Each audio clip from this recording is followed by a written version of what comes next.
बिस्मिल्लाहिर्रहमानिर्रहीम। अस्सलामुअलैकुम वरहमतुल्लाहि वबरकातुहू। Stop memorising. स्टूडेंट्स, आज की इस वीडियो में हम ओमेगा से रिलेटेड बेसिक कॉन्सेप्ट को सीखेंगे।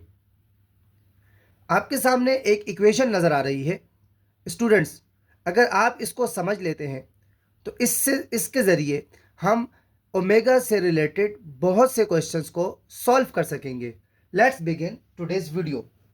Student, in mathematics, omega is a complex cube root of unity. The cube root of unity are the solutions to the equation on x cube equals 1. There are three cube roots of unity. 1. The principal root omega squared. Sum of cube roots of unity it is equal to 0. Students, ये आपके सामने जो equation है, अब अगर हम इनको तीनों को एक एक मरतबा इक्वल टू के उस तरफ यानी राइट हैंड साइड पे ले जाते हैं तो हमारे पास एक नई इक्वेशन बनेगी। कैसे?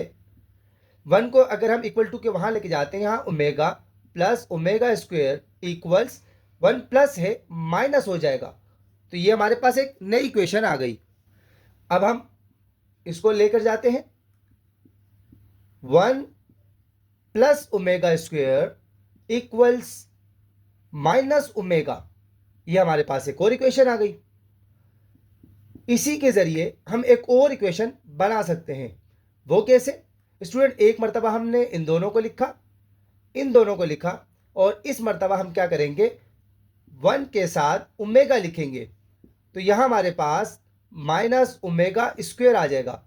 तो ये हमने स्टूडेंट्स एक इक्वेशन से 3 मोर इक्वेशंस को ड्राइव कर लिया। स्टूडेंट, इसके अलावा कुछ और है जिनको आपने क्या करना है, सिर्फ इनको सीखना है। ओमेगा क्यूब इक्वल्स है 1 के, it's a cube root of unity. ये बेसिक कॉन्सेप्ट है। स्टूडेंट, एक हमारे पास इस तरीके से आता है ओमेगा टू द पावर 6। अगर इस तरीके से हमारे पास आ जाए तो स्टूडेंट हम उनको इस तरीके से ब्रेक कर सकते हैं। ये देखें, 3 2 6, दोबारा हमारे पास ओमेगा 6 आ जाएगा। Student, we know that omega cube जो है, ओमेगा क्यूब इक्वल है 1 के और ऊपर स्क्वायर है, इसका मतलब ये 1 हो जाएगा। तो omega to the power 6 equal से 1 के। ठीक है स्टूडेंट्स, इसके अलावा एक और है ट्रिक है, हमारे पास इक्वेशन है कि ओमेगा पर अगर पावर 4 आती है, omega to the power 4, student इसको हम इस तरीके से ब्रेक कर सकते हैं, omega cube dot omega power 1। Base अगर सेम हो, पावर को ऐड कर सकते हैं। Student, omega to the power 4 को हम इस तरीके से भी लिख सकते हैं। ठीक है, एक और देखते हैं।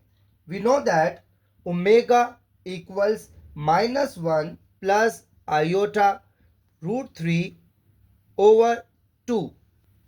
स्टूडेंट्स, इसको हम यूं भी लिख सकते हैं, 2 यहां पर डिवाइड है, ओमेगा के साथ मल्टीप्लाई हो जाएगा, -1 प्लस ओमेगा √3। ठीक है स्टूडेंट्स, और इसमें एक और हमारे पास इक्वेशन है, omega square equals -1 minus iota √3/2। इसको हम ऐसे भी लिख सकते हैं, 2 डिवाइड हो रहा है, मल्टीप्लाई हो जाएगा, 2 omega square equals -1 minus iota √3। Students, ये ओमेगा से रिलेटेड बेसिक टिप्स थी। इनकी मदद से आप ओमेगा से रिलेटेड क्वेश्चंस को इजी वे में सॉल्व कर सकते हैं। स्टूडेंट, उम्मीद है कि आज की वीडियो आपको बहुत अच्छी लगी होगी। अपना बहुत सारा ख्याल रखिएगा। अल्लाह हाफिज़।